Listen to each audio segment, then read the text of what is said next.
Okay, and we are live. Welcome everyone to ACDE number 200 today.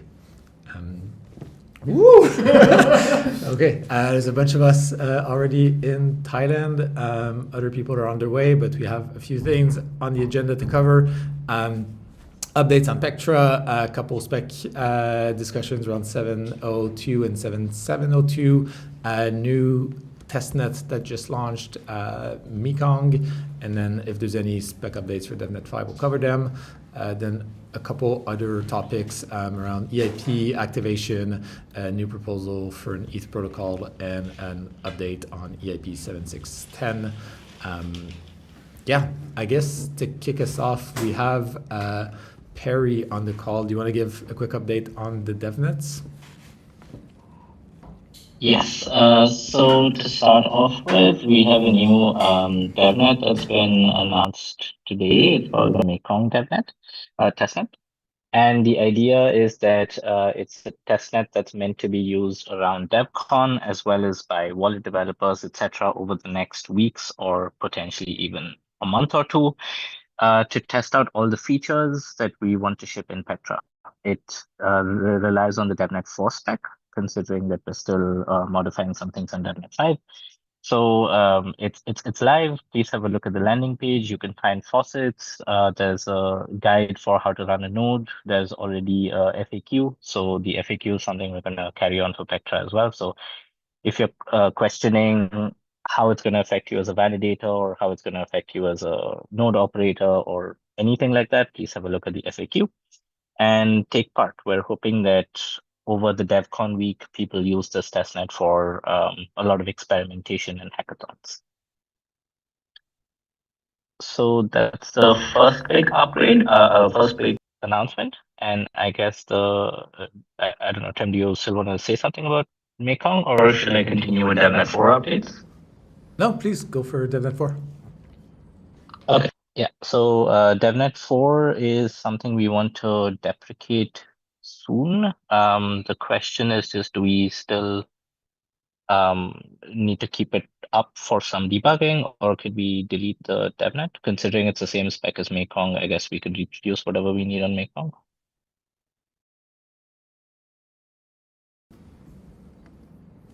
Okay, if there's no objection, then we will delete the, sorry, go ahead. I'm kind of wondering, I would like to do some experimentation over DevCon, and like wondering whether it would make sense for me to do that on Mekong, given that it might introduce instability. Yeah, if So we maybe do want to it do makes things like sense. that, maybe keeping DevNet 4 for a week or two so that we can, yeah, spam it and stuff like that. Yeah, sure, that would be the idea. Okay, yeah, we can leave it up for the next couple of weeks and then I guess discuss it again once DevCon is over.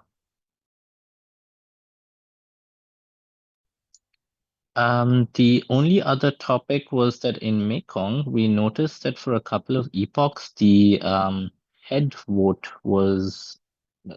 percentage was extremely low. We still haven't started properly debugging what's happened. I know that Zatu captured a lot of attestation, so people are kind of en route, so we haven't dug into who's voting wrong and why. But in general, the network is stable. So I'm wondering if anyone else has had a chance to look into what's going on there.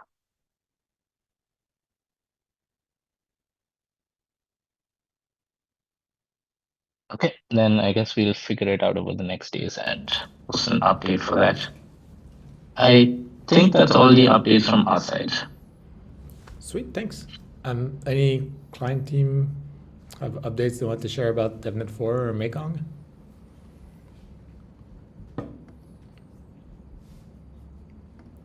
Okay. If not, there were two Pectra spec changes that people wanted to discuss, so we should chat about those and then see if and how they affect the DevNet 5 spec. First one was, actually, sorry, let's do 7702 first. Frangio had a PR up, I believe, since the last Awkward Devs. That's been discussed on ETH Magicians. I don't know. Is Frangio on the call? Yeah. Yeah. Yeah. Do you want to give a bit of background and yeah. Yeah, not much has happened, honestly. I updated it according to what we discussed, which was that the ext code copy, just for example, returns only the prefix, not including the delegation target, which is more similar to EOF. That's all. I don't know what would be the next steps for this, or if there's like consensus on accepting this, and it could be merged. But I don't have the ability to merge it, so it needs to be mapped, I think. Yeah, thanks for the update. On the last call, I felt like it was a generally okay thing and was hoping to give people some more time to review this change, but I'm pretty happy to merge it today unless someone has a concern or question about it. Okay. Nethermind seems in favor. Okay. I think, yeah. If there's no objections, we should go ahead, merge it, add it to the Devnet 5 spec. And if there's any issues with the change that comes up, we can open another PR in the future. But hopefully, yeah, we can move forward with 7702. Any other comments on the EIP? Okay. Frangio, we're merging the PR. I'll comment in the chat as well.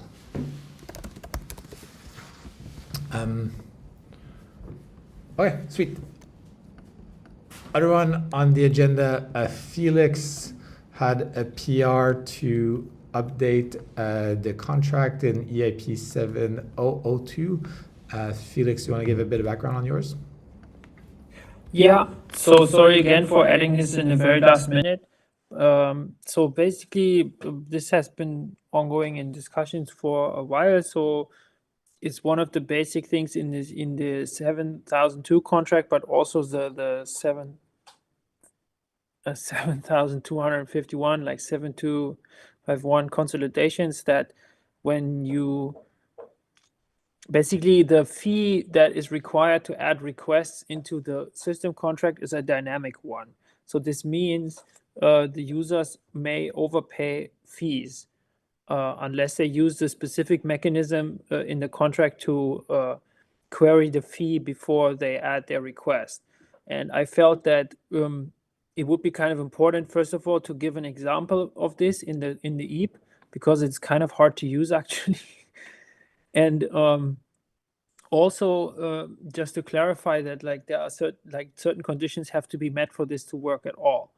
And then while working on this example, I also realized that the contract could be changed to make it easier to perform this operation. So basically, I'm proposing to change the contract to directly return the required fee that needed to add a request, versus before where it was returning like some other value that you could then use to compute the fee yourself. This is like a kind of a detailed change, but I felt that it's a change nonetheless, so it may be required to discuss it here.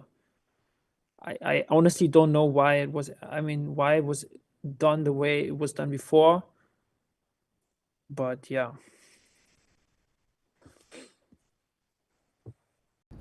Okay, yeah, thanks, Felix. Anyone have thoughts, comments on the PR?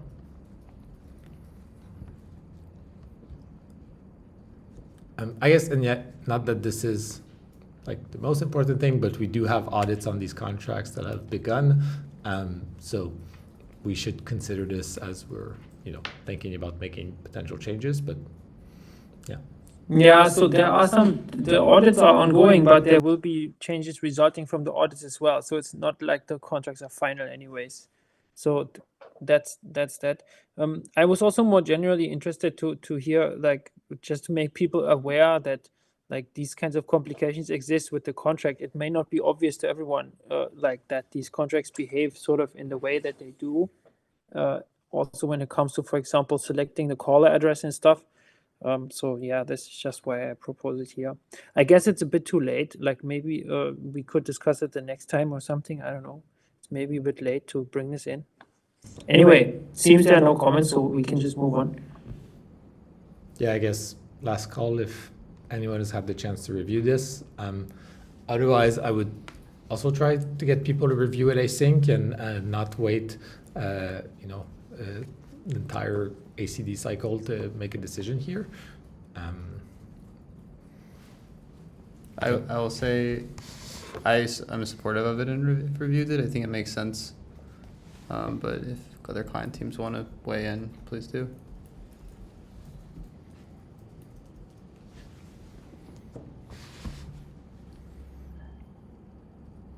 Okay. Yeah, let's keep discussing this async and then maybe track the PR for both this one and 7251 for Devnet 5 if we decide to move forward with it. Mario asked, what's the sysASM branch with the source? Yeah, I link it in the PR. Basically, it's in the pull request. It's not actually. It's more like a proposal. I also feel like maybe it's kind of weird, like for client teams to make decisions on contracts, but we have to figure this out another time anyway. Yeah.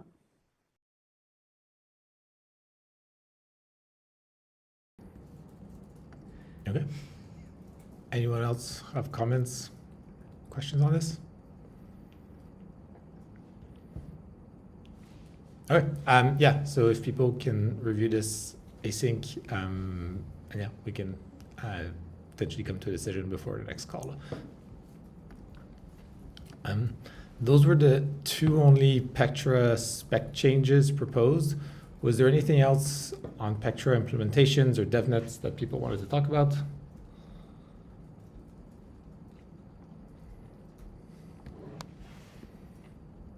Okay, and then I guess aside from these two changes that we discussed, so we'll move forward with the 7702 one. We'll review the two changes to contracts. Is there anything else around Devnet 5 specs that anyone wanted to bring up?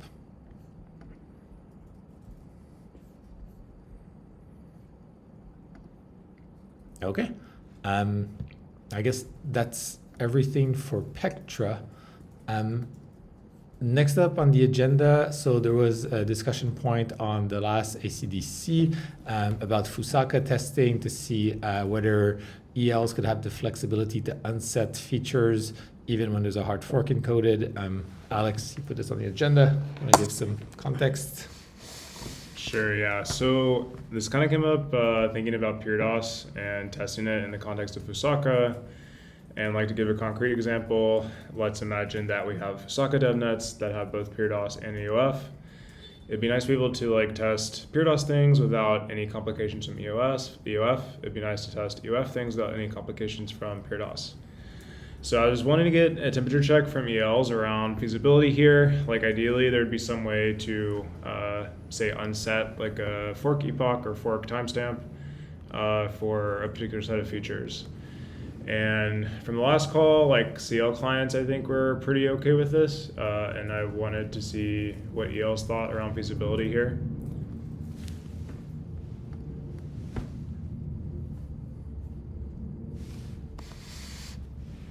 Yeah, Dano? Would this be a separate line for each EIP, or would it be like some combo activation? I think whatever, like the simpler thing would just be to basically say only a CL fork or only an EL fork. And so if that's like easier to implement, I would say that. I think what we care about most is just isolating EL from CL changes. So yeah, we don't need like I think one example could be to use something like EOF time. So it doesn't matter if we actually set up Fusaka time, but EOF basically activates on EOF time. Okay, like it's already possible, is what you're saying? No, we've been doing that. That's our proposal. Yeah. Yeah, we've been doing that special purpose for special EIPs. I'm wondering if we're going to do this, if we should get a formal, more extensible purpose for this. So like we could say Osaka plus 79, no, minus 7692 plus 6603. So we could get some sort of a long definition in for that fork for a couple of reasons. One of them is what if there's we do Osaka at one and then turn on EOF at another one for longer standing DevNet or testnet. But also, this is something, it's a pattern that I think might be useful in layer twos. So layer twos might say, well, we want to do Osaka, but we want to turn on this layer two specific feature and maybe turn it off later. And it's done by an EIP or a RIP. There's a RIP they want to activate, like native account AA. So they want to say Osaka plus native account AA. So I think if we're going to do this, this is the right time to do a generalized notation. I know years ago, Geth had proposed fork plus EIP, where you do plus EIPs, add extra EIPs. So if we do this, I would like it to be a generalized solution. So we know as client devs to just build that pattern in everywhere that we need to. There's a subset of ones we could do. Some support it via chain spec, Geth supports it via specific EIPs. But if we could get it in general, it would just solve a lot of problems beyond simple testing.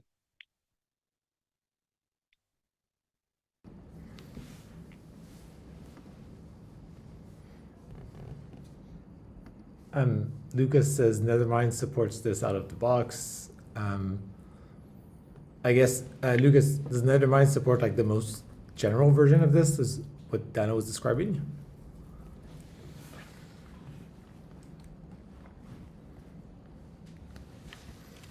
We can't hear you if you're speaking.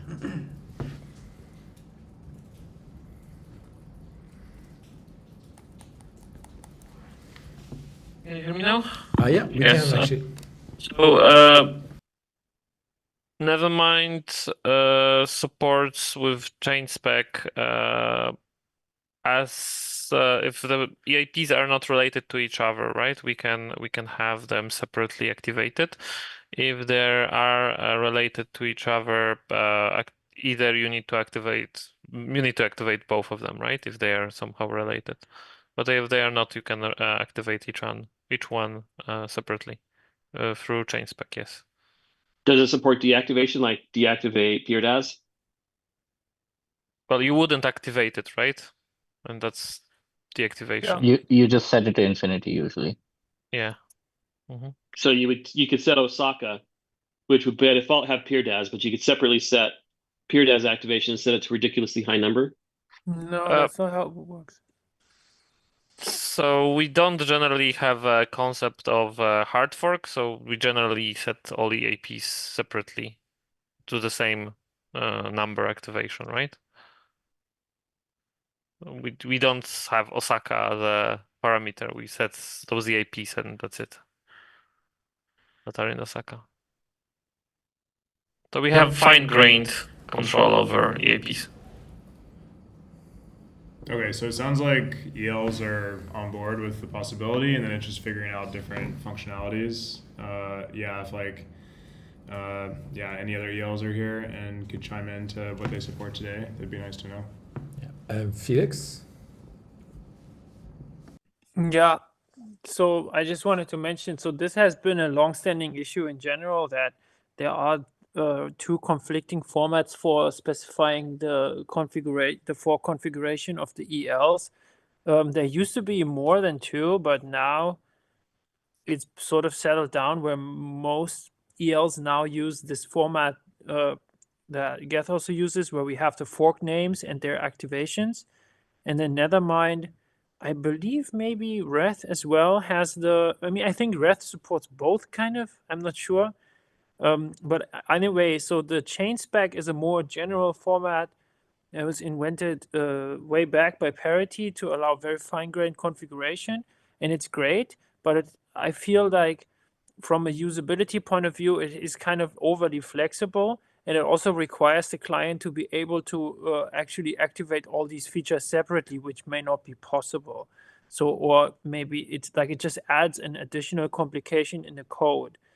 Whereas with the simple like fork named activations, it's much clearer what can be activated together, and there cannot be unintended code paths. So for example, when we load the chain configuration in Geth, we also check that the forks are not activated out of order, and they are not, so basically you cannot have a fork without a previous one or something. So these features, because they are meant to be activated on top of each other, if we had the ability to selectively disable certain EAPs or only enable some of them, it could create these weird situations that the client isn't designed to handle. And we do not test these configurations either. So the outcome is basically undefined. And for this reason, I think we've always been leaning towards just having this simple fork-based configuration. So personally, I would not support in Geth having these very fine-grained EIP-based activations. However, I know it can be frustrating if you want to test some features, so maybe some other standard needs to be developed. Like, I wouldn't necessarily be against having this for the duration of the development cycle of the fork, for example. Like, if we had some feature where it's like during this time where we are still actively exploring certain features, maybe we could have a list of like certain extra feature flags that are supposed to be enabled or something.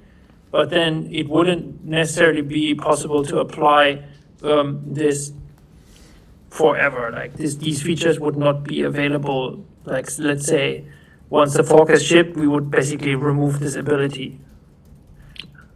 So one thing why we won't be removing this ability is that sometimes some people want to use Nevermind on different networks, and they want to activate only some of the APs there. So that's just where the fine-grained part helps us. What we can add potentially is, for example, like labels that you could label, for example, Cancun or Prague, and it will activate all the APs, like by default on the same. So kind of labeling that does it, but we won't remove fine-grained by itself. Yeah, I'm not asking you guys to remove it. It's just more about like, I mean, you guys basically have the most general version and you have been supporting it. So I'm not saying it should be removed. It's just that for the other clients, it's basically going to lead to some situation where they then have to consider how to, like, in which, like, they basically have to undo their existing configuration mechanism and introduce this like fine-grained thing underneath.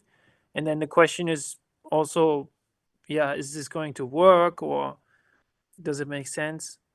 So I think it's kind of a broad topic, actually, trying to figure this out, how to do this best. Yeah, I think at least for like testing Fusaka with like the context of PeerDOS, we can get away with the coarser grain thing. So then the question would just be like, do ELs today support this coarser grained? I mean, I guess you would just set the Fusaka timestamp to, again, some huge number. And it sounds like that would do what we want. I don't think we need to get into this can of worms of like the finer grained resolution, even if it's nice in other scenarios. Yeah, I think for certain features, it does definitely make sense. For example, we also have like a setting for activating Vercol even now, because it's not defined in a fork yet, but it's under development. So you can basically already kind of activate it as under this name, and it's kind of treated as like a fork. So at a certain, beyond a certain size, like a feature will basically be like a fork. So for example, EOF is kind of same. Like, I'm not sure 100%, but I think Geth also allows activating EOF separately just for the purpose of testing it. But I wouldn't want to be able to activate like individual EOF EAPs, for example. Yeah, that makes sense. And so what we could do then is, if we want to have a DevNet that's testing EOF but not PeerDAS, is we have the EOF timestamp before PeerDAS, and then vice versa if we want to just test PeerDAS without EOF. Is there any client team for whom that would be problematic?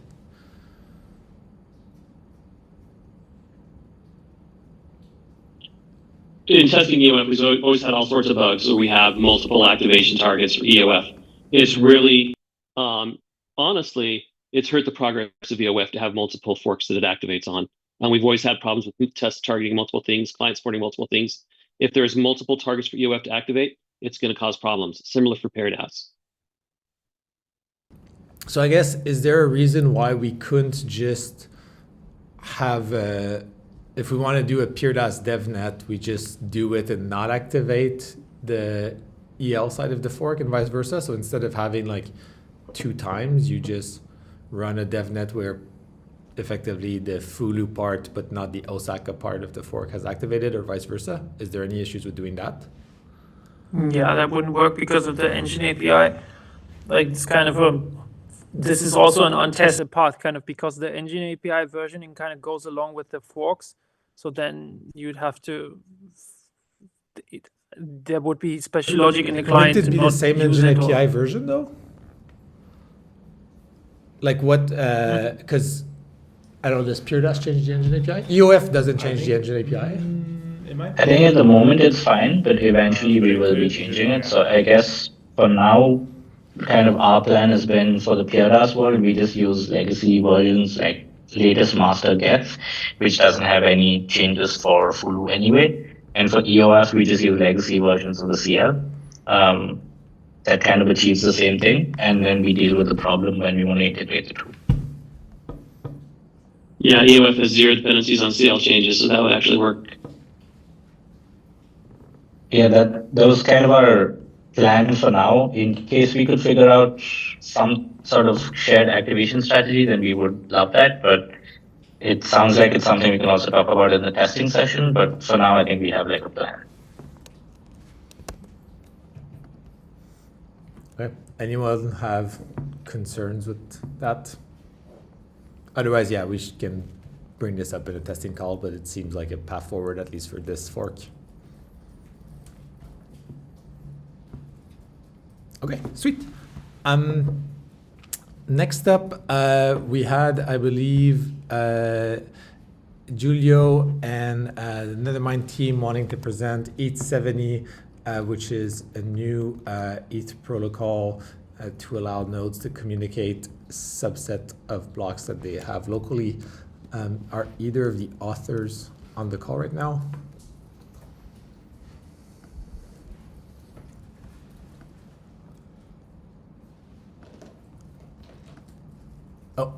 Oh, yeah. Oh, both of them are. Yeah. Do you want to give a quick overview of the EIP? Yes. So basically, it's mostly so that you can basically. So this is the direction of the just to clarify, the direction of the EIP is just actually to define a framework that is already in use in consensus layers to basically shard history across nodes. So this is kind of a short-term solution to EIP for force. So as I already talked to some people recently, soon to run a validator comfortably, you will need 4 terabytes of disk because you will exceed the needing 2 terabytes, and the hardware requires power of 2. And this is gonna, and the ETH staker told me this is gonna happen approximately mid-2025, almost first half of Q2 2025. Approximately. So I talked to some people, and there seems to be some urgency. So this is basically a short-term solution, a short-term alternative to Portal, which seems to be a bit more far away than 6 months last time I talked to them, unless I misunderstood.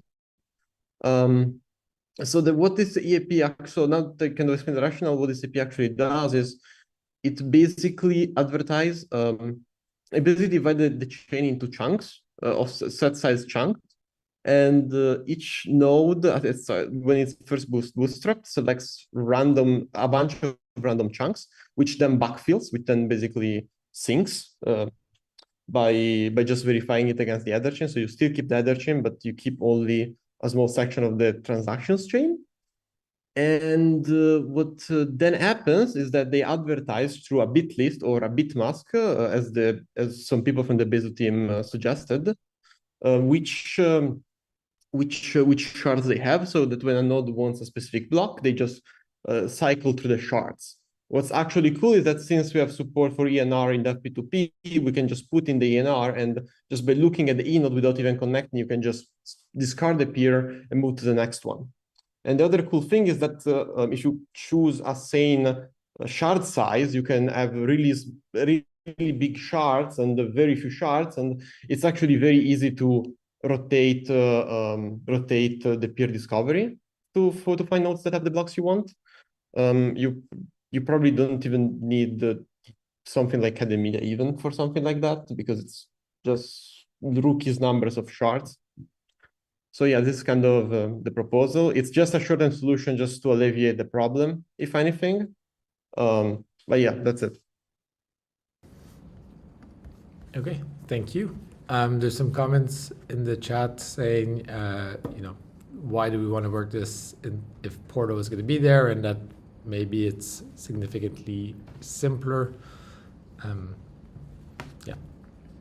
Anyone have thoughts or comments?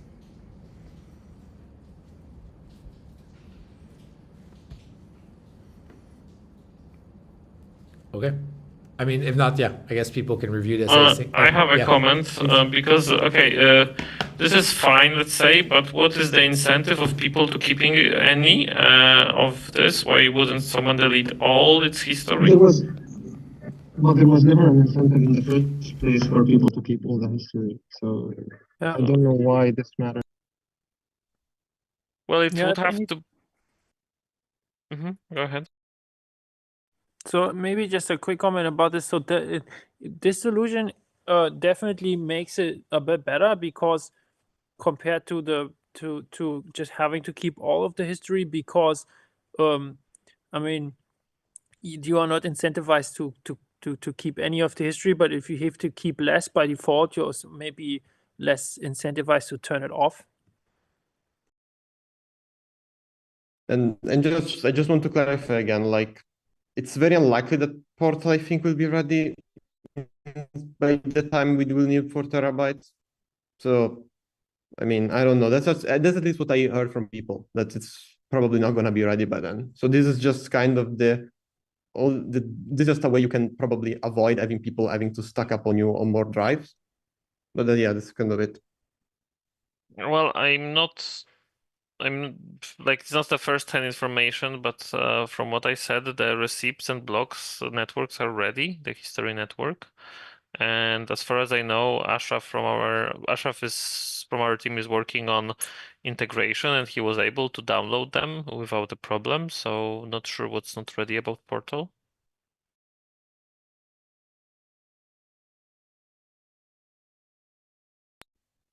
Yeah, but that's another no? What other client teams have Portal support already? Yeah, working on Portal supporting other teams might be harder. I'm not sure if some of the teams can leverage existing Portal clients because they are, for example, in the same language. We couldn't really, but yeah. So not sure if that's the readiness was about Portal, or was it about integrating Portal into the clients. And if there's something about Portal, I would love to hear itself.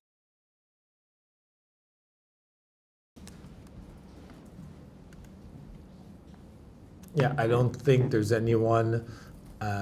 Felix. Actually, yeah, sorry, didn't just finish. I don't think there's anyone on Portal or from Portal, sorry, on the call. But we definitely should follow up async with them on this. And then, yeah, Felix, you had your hands up. Yeah, I just quickly wanted to make a comment about it. So my own personal opinion is that Portal is fundamentally a better solution to this problem, because it requires you to store even less history. So it's more of a dynamic system, whereas this EIP, as Giulio presented it, is a short-term solution that is kind of, yeah, I mean, it does something, but it's not very configurable. So I don't think it's like the ultimate solution to the history distribution issue. However, like, if we can get it implemented and test it, then it may be a good candidate for just, shipping. But in order to ship this, I don't think it's so easy as to just make a quick decision and, yeah, we're going to have this and done. But we need to integrate this into the sort of testing process that we have, as we have it for other features as well. So, for example, we would have to kind of, I don't know, create a Devnet with this, for example. And then the issue may arise that this is a solution that is kind of specific to the mainnet. like, yeah, technically we can also short the history of the testnets, but the testnets only will have a very short history. And usually now, even for testing, we only create these very small networks. So we would have to figure out how to set the parameters, for example, for the testnet so they make sense, or maybe this feature should never be enabled in any testnet, but then we basically only have to test it via the mainnet shadow fork or something. So I think before we fully commit to this solution, it's not a bad solution. We have to figure out how this can even realistically be deployed. I wouldn't want to just turn it on. I think we would have to agree in the clients on the implementation and stuff like that. And we do have to test it as well. And when it comes to Portal, I think the Portal network itself, the specification and the clients, they are kind of ready. They have been following the mainnet for some time with the history storage. So it is in a way a already tested solution. And as Łukasz said, it's mostly the question of integrating into the clients, which may be an issue because, yeah, it's basically this integration has not happened because Portal right now is not on the critical path. But the protocol itself is a pretty solid one when it comes to the history. And I can attest that, yeah, it is absolutely their goal to have something that is ready. And from their perspective, it is kind of ready now. So, yeah, this is something to be considered as well. Thanks, Felix. And there was a question as well in the chat about whether there's been like a security review on, I assume the new proposal. Given the EIP. No, that was about Portal in general. Because okay, sorry, if for we're Portal. claiming that Portal is ready, then I think it also needs to go through the security stuff. Yeah. Yeah, as far as I know, it is on the path to basically getting reviewed by all kinds of security focused people, but I have personally don't know how far along it is on that path. Yeah. I mean, we need an implementation first, right? My main concern is, say you have a Portal node, chances are it's on the same host as the EL and CL. And if there's a DOS vector in Portal, you can essentially take down the rest of the host for free. Yeah, I mean, the clients do exist, so it's not like they don't exist. They can be tested now. It's not like Portal is an implemented system, but it is kind of separate right now from the main clients. Yeah, but I think that the main question. So I agree with everything. All of people are saying in the comments, and everything you guys are all saying that Portal is the final solution. So it's just about whether people will be ready by then, because at least when I talk to some people, I'm not gonna make names, but I think that there are differing opinions even within teams. But some people I spoke to were very skeptical of Portal, and even Portal guys told me that at least some weeks ago that unless I misunderstood, is that they were planning on trying to get some testnets into actual production in 6 months, and by then we will need 4 terabytes. And by the way, the 4 terabytes are to run comfortably a validator, right? So yeah, I mean, you can. I asked HS Taker for those numbers. I'm not definitely that sure about the validity of that claim either, but I think it comes from a reliable source. But Julio, is this about history network? Because Portal is also working on the state network and state. Yeah, the state. I think the state network though. It's no. I'm talking about. Yeah, I mean the requirement is history plus state, of course. That's the 2 tera where the 4 terabytes comes in. Then whether Portal is working on the state, I don't think it's very relevant because state is not the biggest thing in the pipeline. well, they are working on the archive state, so it is. Yeah, I mean, yes, that's cool. I was just saying that it's 80% of the stuff is in history. That's what I was saying. Yeah, I'm just gonna come in as now. So basically, the another important question for this is if we can just live with basically removing the pre-merge history. Like this would be a simpler change to make, and when we are talking about sort of like emergency solutions to remove some of the history from the nodes, then this would also be an obvious one. I suspect that very few nodes actually require the pre-merge history. And if they need it, they can get it with Portal, or they can download it in some other way. This is something that famously Aragon has had a solution for this for a long time, where basically if you want the history, you can get it outside of the Ethereum P2P network. And I think this is something that will persist even in the future.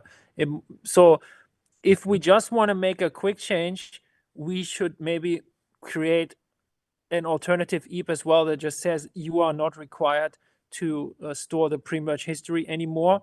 And this would then go with this previous proposal for the ETH protocol, where we would announce, I don't know, the cutoff for the data that we have or something. And yeah, I mean, it would remove kind of the same storage. Pre-merge Right. history is smaller and Oh. smaller. It's not that big at the moment, and it will be getting smaller in proportion to the rest of the history. So Yeah, I don't Right. see this as a, at least it can be a stopgap, very stopgap solution, but it's not any final solution at all. No, it's Well- the other thing as well, right? I mean, it's kind of. Well, I think this is kind of a conversation that should be had in person.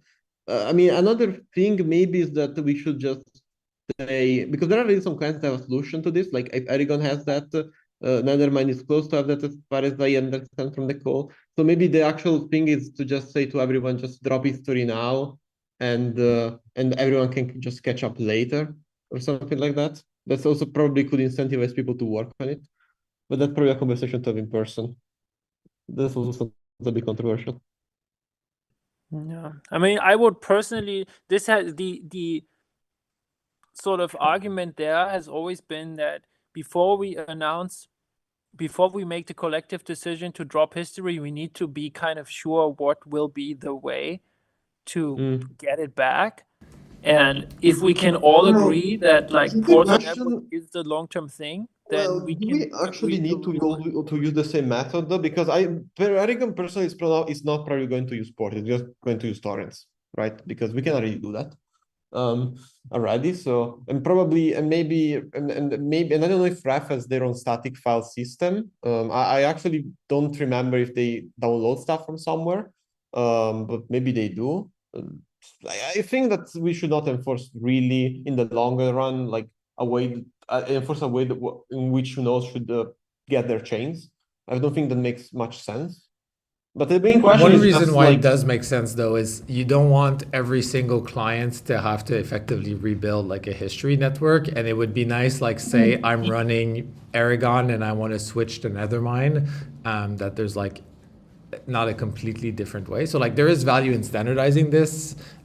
Maybe we don't have to standardize on a single method. Like there can be different ways. I think it but- is restrictive. If I have to be completely blunt, for example, Portal is Aragon is overall a better solution than Portal. It's much more generalized. So I'm really not really keen on doing that, because if anything, because it has its own disadvantage and it's just restrictive. I wouldn't force people to do it. Of course, it's good to have. Don't get me wrong, but I wouldn't force people to do it. Honestly, it doesn't sound like a good plan, in my opinion. So you're saying we should just agree to drop history by a certain point in time and then let clients figure out whatever way. Yeah, and also people will actually be incentivized to implement history expire at that point, because some other client is already doing it. So maybe people will actually start running towards it, right? I don't know. Maybe that's better to discuss it in person. This is probably a controversial proposal. Let's do a couple more hands. But yeah, let's do Ansgar.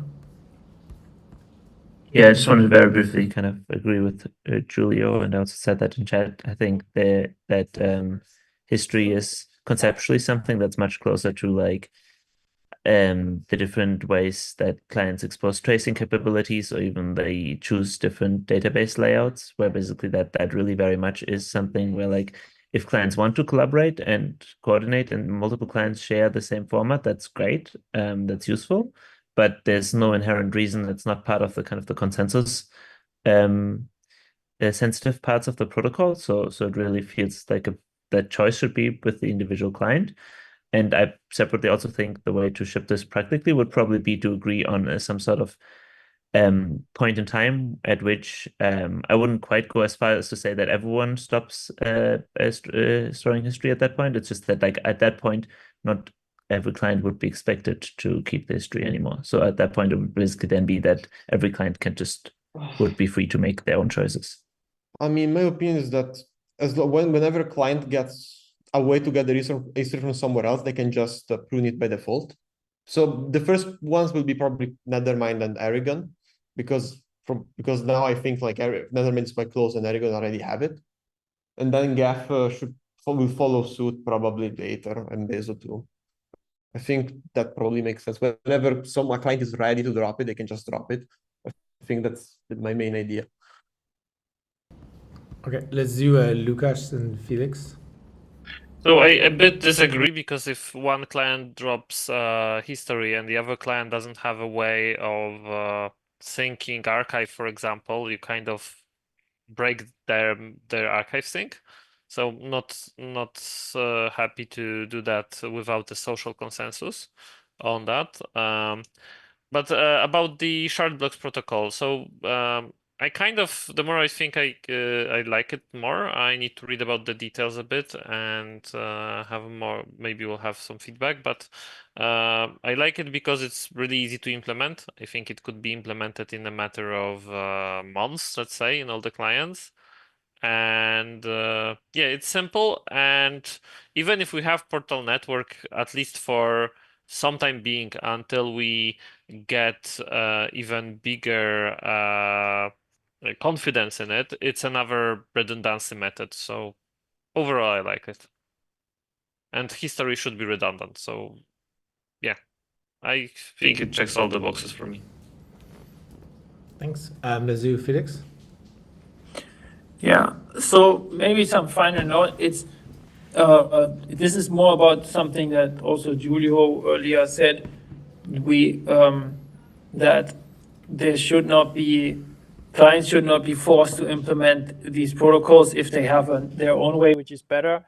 I kind of just want to say that it's not like for this topic is and for peer-to-peer networking in general, it's not supposed to be the way that the peer-to-peer network, which is defined in specs and shared by all clients, is necessarily the absolute best one, but it is basically the common ground.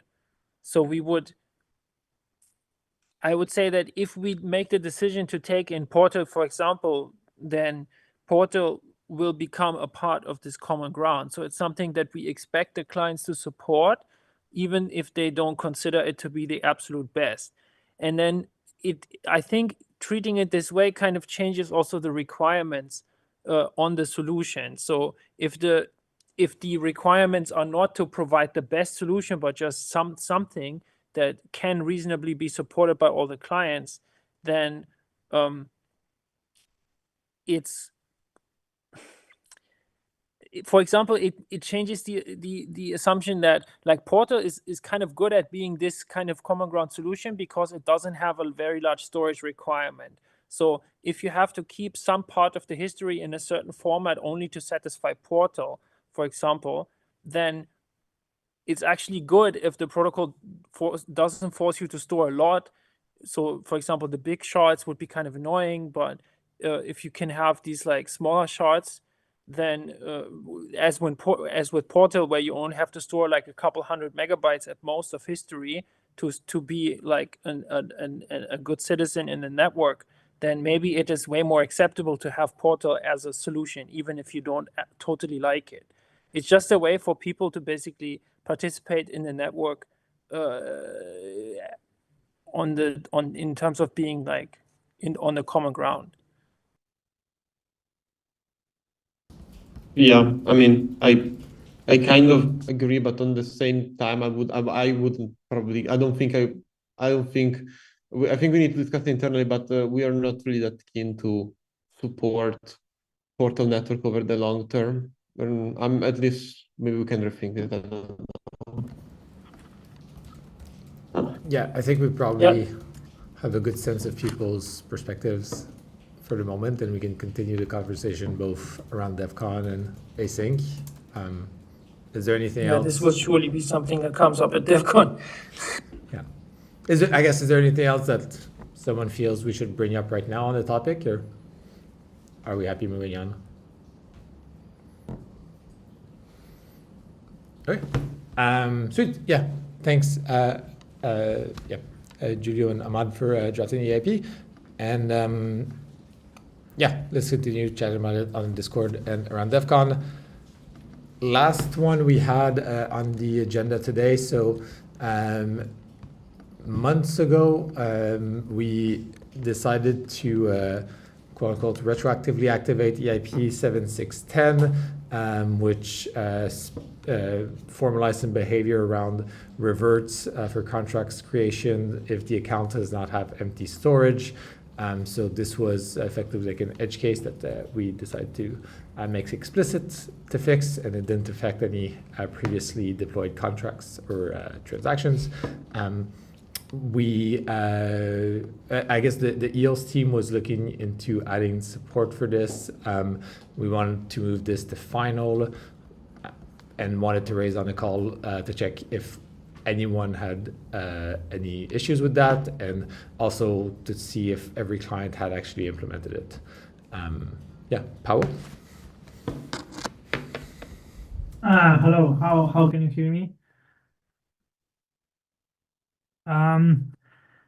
So I actually have some like second thoughts about this one. So like first of all, I think it improves situation from what we had, at least from my perspective. Because previously I had to delete all the storage, which I was not able to iterate over. Now I just need to know if the storage there's any storage or not. So it's like one bit of information, but actually I spot with some bigger integration of EVM1, I spot an issue that even finding this information, it's not so easy in some contexts.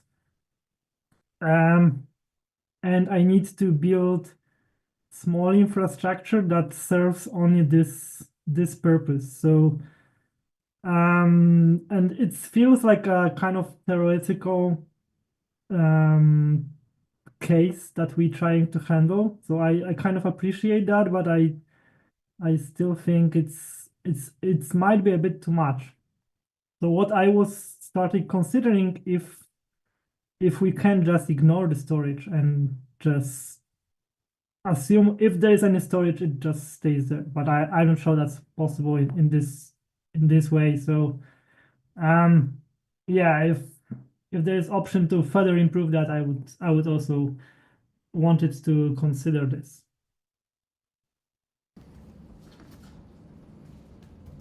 Does anyone have thoughts on this? And I guess, Paul, are you saying that you cannot implement it as is in EVM1? So on EVM1 side, it's relatively easy. I just need either less storage root hash, or just a bool flag that says the account has storage or not, and that's how it has been implemented.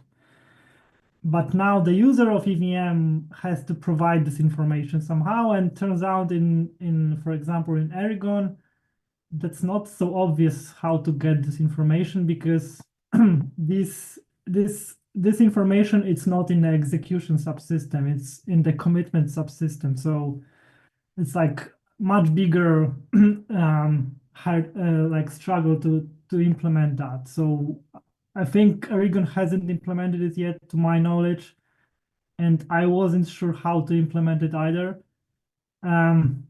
So that's the difficulty we have, and still this like single bit of information, it's only to handle the specific test cases that are unlikely to happen on real network. That's the second thing. Got it. Thanks. Yeah, Daniel, you had your hand up. Yeah, I mean, I was always, when I looked at this, I was wondering why storage was not considered part of the empty account standard.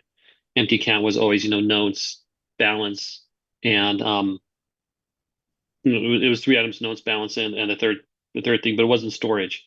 So put in this EIP, and I thought fix that so that the empty account was all items had to be empty. But the ways to trigger this are almost impossible because you have to make it counterfactual, and delete it and bring it back. And now that we have self-destruct basically nerfed, it's really hard to trigger. So I don't know. Yeah.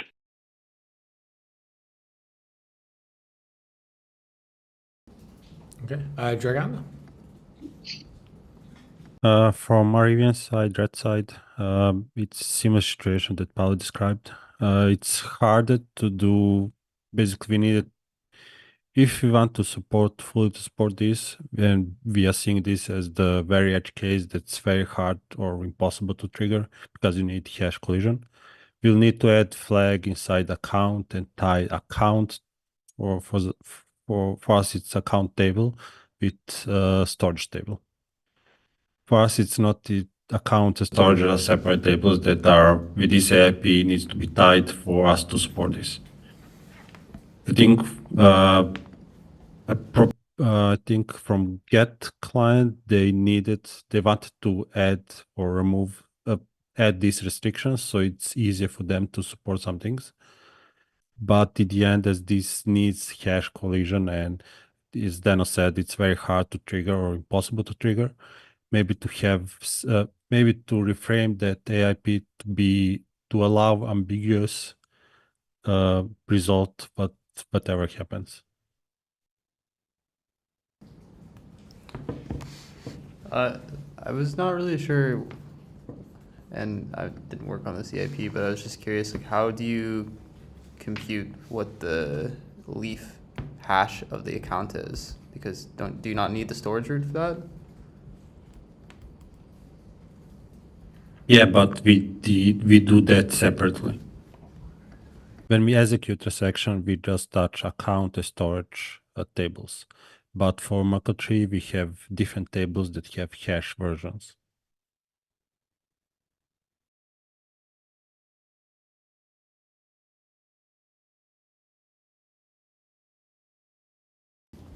Okay, so I guess clearly the CIP is not something that can be trivially implemented by the other clients. I don't know, it doesn't seem like the most urgent thing to make a decision on, but we have already said that it's like included. So should we undo that previous decision? Yeah, Maris? So I don't really remember why we were pushing for this. So I think it would be really important for Gary or Martin to come on the call and give a bit of background on this. Unfortunately, they're not here today.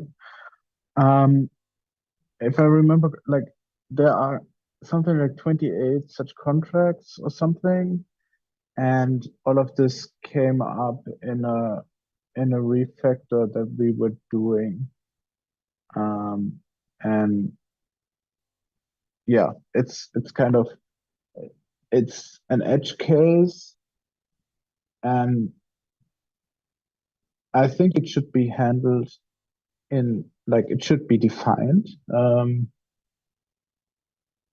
I don't know if we need to define it in this way or if we define it in another way that wouldn't require us or wouldn't require the clients to store this or to pass this to the EVM. So yeah, I don't know.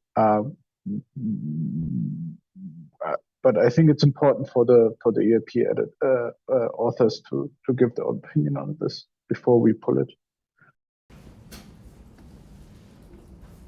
Okay. Yeah, we can follow up async on this. Anyone else have thoughts, comments about it?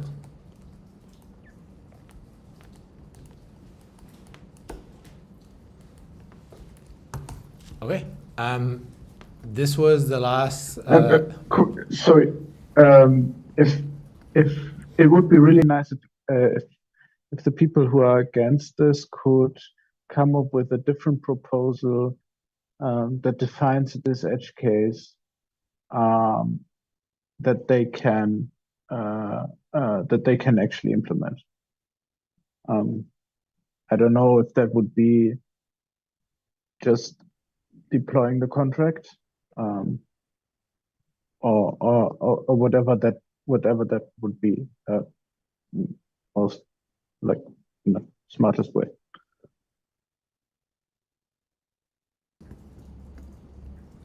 Does anyone want to volunteer for this? Yeah, I can write down what I had in mind as an alternative. But it can take some time also to verify in other implementation it's actually doable or not. Yeah, I think if you can, if you can at least that. draft your proposals, that would be really helpful. Yeah. Yeah. Thanks, Bao. Anything else on this topic?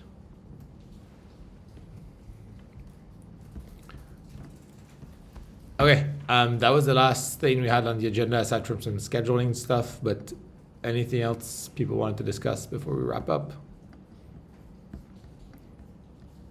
Otherwise, then just a quick heads up.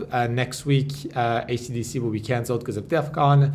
That said, on next Friday, there's a whole day Ethereum Magician sessions, or a whole day of Ethereum Magician sessions planned at DEF CON to cover a bunch of topics ranging from account abstraction to the future of the EVM, block construction, and issuance.